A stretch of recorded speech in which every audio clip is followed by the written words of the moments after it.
All right, AOTP. We got another live reaction, live review. Motley Crue, Kickstart My Heart. It came off the same album as Dr. Feel Good. I did the review and live reaction on that. I had some Hennessy love on that review or whatever. I'm out of Hennessy now. So we switched back to Corona for these last couple reviews or whatever that I'm gonna do for today or whatnot. That's all I have left at the moment, and I ain't really in the mood to drink no wine. But personally, you mix Henny, Corona, wine. That's a bad combination. But this one we gonna do Kickstart My Heart. I told you in the other review how this song came about. One of the crew members actually OD'd, and the Pulp Fiction situation when Uma Thurman Uma Thurman was ODing and Travolta actually stuck the adrenaline shot in her heart or whatever. That's what happened to not Tommy Lee. I can't remember who was. It wasn't the lead singer either. It might have been Nikki Sixx, where I think Nikki Sixx is like the main guitarist or something like that. I can't think off the top of my head right now. Um,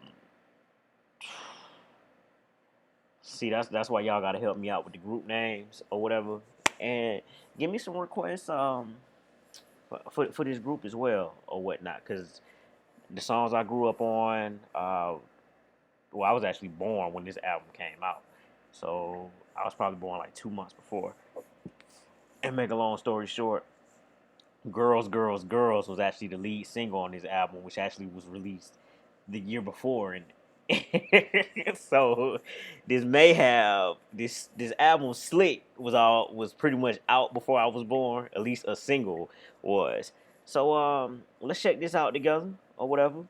We about to have a good time. I'm here with y'all. We gonna continue to drink.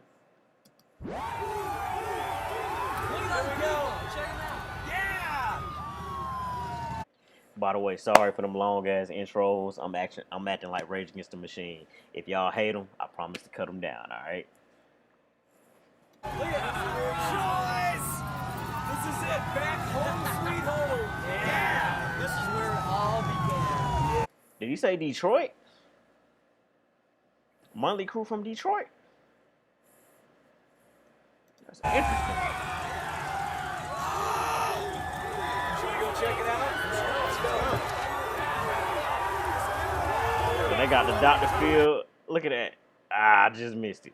They had the little Dr. Feel Good mobile or whatever. I believe that was actually their first, um, maybe number one hit song. Well, no, Girls, Girls, Girls, but Dr. Feel Good.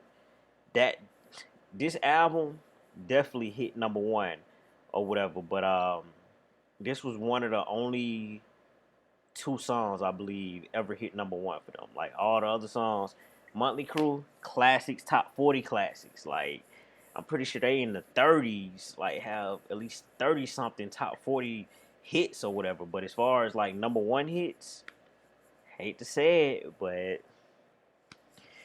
you can count on one finger. Actually, a couple fingers. But anyways, let's get back to the song. Dope group, by the way, though.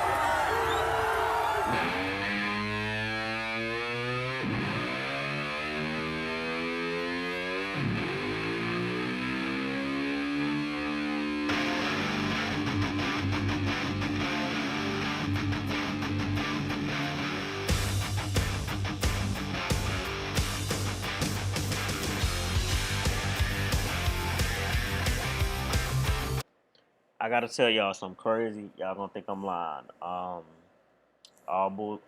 BS aside, in college, um, I heard this song a couple times or whatever. Where obviously it was long past my generation, but what I'm saying is over the speaker when you're working out or whatever for whatever sport you participate in. Um, for you all that don't know, I played football and ran track.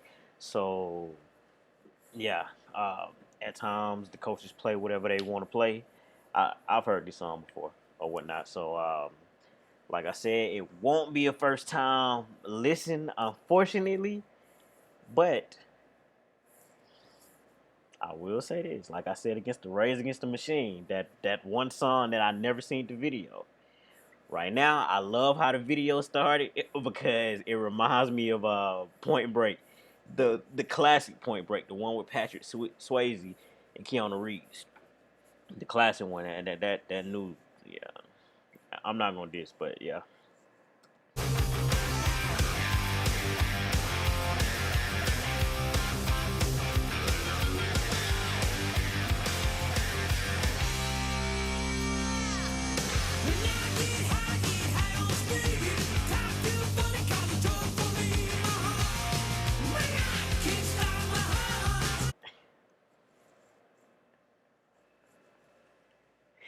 Hey, I'm sorry, man. I just gotta ask, man. Did he say when I get high off speed? Hey, man.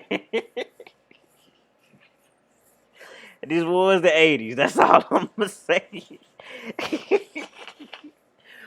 Hey, so somebody, how is speed? That's all I'm gonna ask. How does it compare to some other drugs or whatever?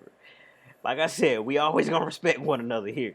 So I'm legitimately asking that question. Like I don't, I've only heard of one person ever saying they was thinking about taking speed, and he ran on the track team with me when I think this was like AAU track or whatever, Junior Olympics, and he was saying something about so he would keep running around the track, won't get tired or something like that. So, how does speed work? Like, explain that to me, man. I didn't expect that. Like I said, I heard it before, but never really paid it attention.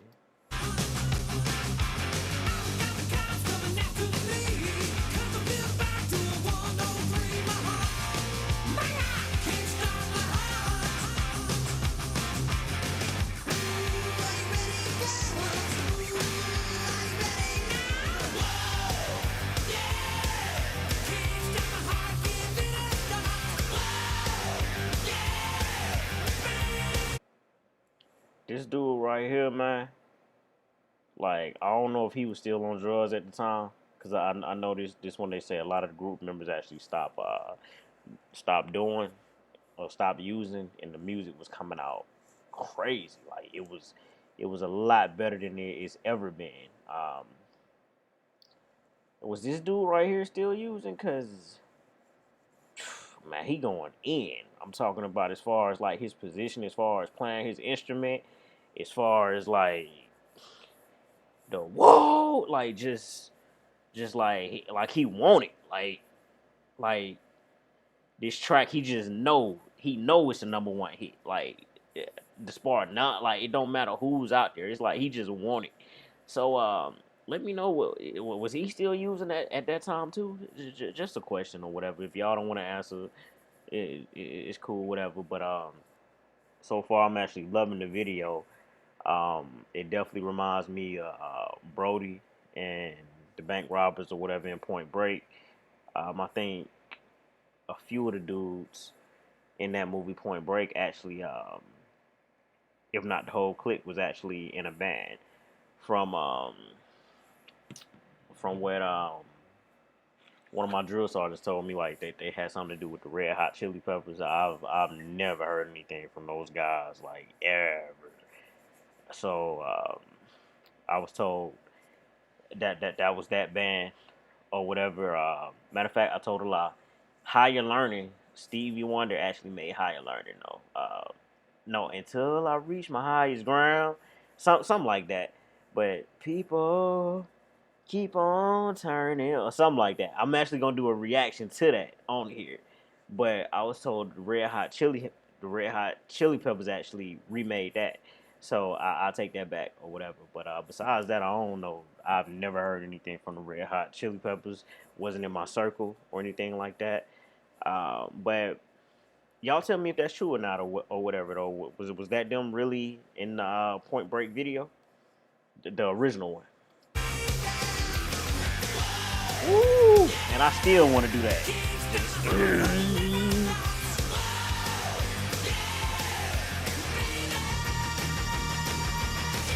Y'all wasn't doing that. Y'all know y'all wasn't doing that. You weren't doing that. They weren't doing that. I'm sorry. They couldn't have been doing that. I sound like a hater, don't I? He literally just said Skyfall naked from a narrow plane. They weren't doing that, man. Like I heard Motley Crue was crazy as hell, but I know for a fact they weren't doing that. And shit, that sound like I'm still young. That shit I gotta do. Nah, y'all, I ain't never jumped from no narrow plane. Not naked anyway. Unless you want to count military and all that nonsense. But that's them pushing you out of a plane. But I definitely I got to do a lot of the things that they doing on here. Like that, this a dope video for the '80s, man. Like to me, it is like it's extreme. Like it's straight extreme sports or whatever, and I'm actually loving it. It's dope.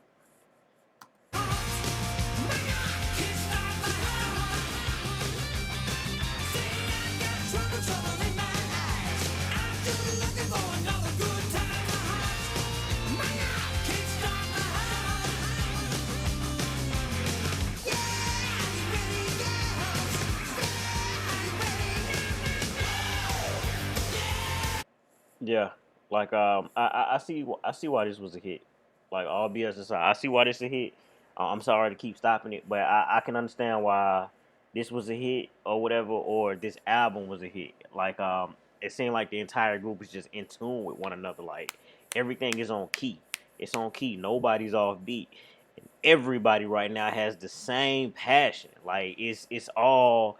Um, I believe that's one of the reasons why um groups break up or whatever. Like eventually, creative differences. Basically, this individual want to do this, or this individual feel like he don't have enough creative control, or this individual feel like, oh, I need to go solo. You know, it's always something, man. Just a bunch of babying. When at the end of the day, groups still can they can all stay together, and each of them just do solo projects or whatever if they feel that way. As far as, hey man, I feel like I can do something solo or whatever if they feel like they don't want to share their cut in between two or three, four individuals or whatever. Or if they feel like they don't have enough creative control, that's what your album for or whatever. That's what I love about the hip hop group Wu-Tang Clan. Like at the end of the day, it was still about the group, but those individuals they had solo albums, man. Just saying.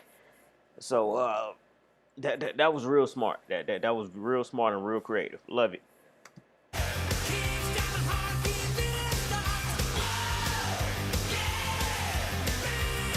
It relates to this because I feel like that's why the group started having problems.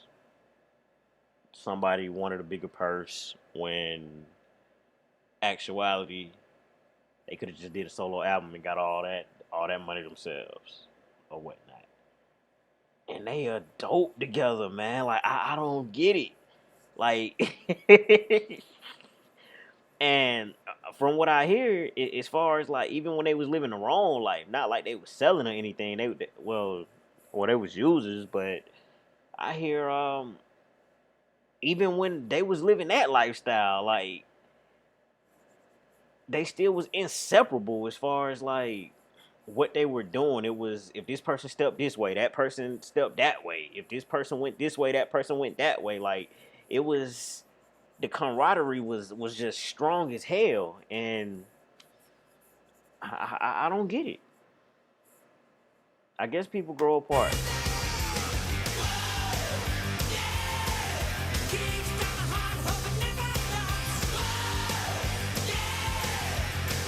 I ain't gonna do all that, but I definitely skydive.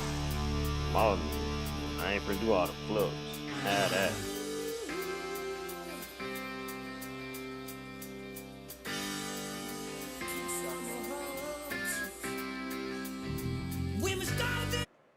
How y'all feel about the Motley Crue, man? I gotta ask y'all that again. Classic group, a group y'all can sweep under the rug. Top 10 group. Um, Do y'all feel like even though it was two different times or two different eras, as far as how I feel, because if you compare Motley Crue in the '90s to some of those rock bands, it wouldn't be fair. I don't think they did it as well as far as sales, and a era was kind of, it probably stopped probably like around '91 if I'm not mistaken, possibly. Um, do you all feel like they had more left in the tank if if they stayed together? Do y'all truly feel like more hits could have come with the group? Like, let me know. Talk to me.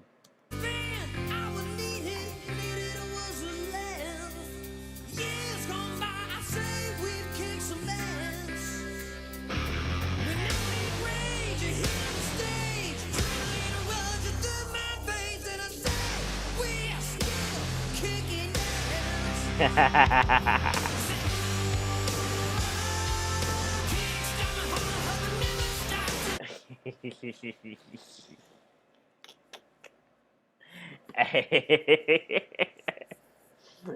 I feel him. I love that line. When we started this band, years gone by, I say we kick some ass. Like, I feel it. But what hit harder is now I'm performing in front of such and such. And I say right now, we still kicking ass. Like, we still here.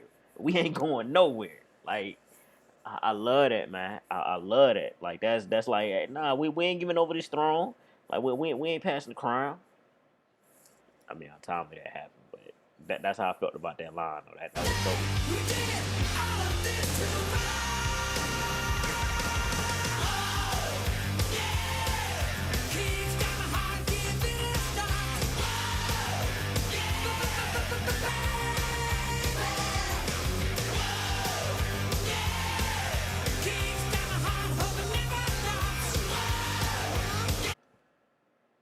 so let me ask y'all this.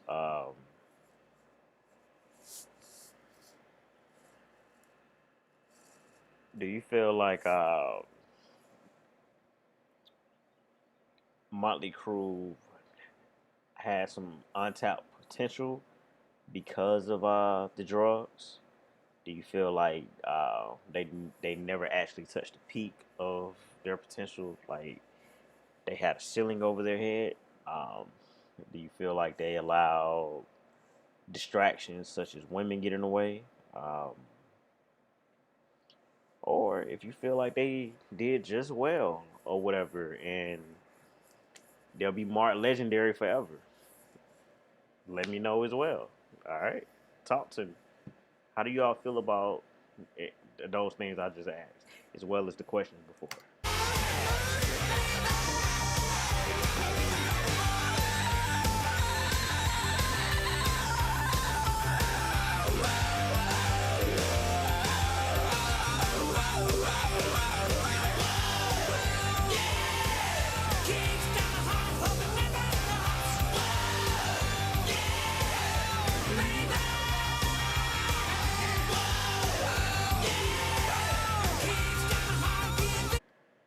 Yeah, I'm not gonna lie to you. I think I would have enjoyed the '80s as far as adult. Like I really believe I would have enjoyed the '80s. Depends on what predicament I was put in at the time. Personally, both of the songs I actually reviewed on the Monthly Crew. I feel like both of the songs are actually dope or whatever, and I would actually listen to these songs again. One play 'em in my car now. It would be more like I'm just being honest. It would be more like for a gym record or whatever for me to get on the speed bag or hit the weights or get on the treadmill, get back in shape, things like that or whatever. But as far as just jamming in my car, I probably wouldn't do it.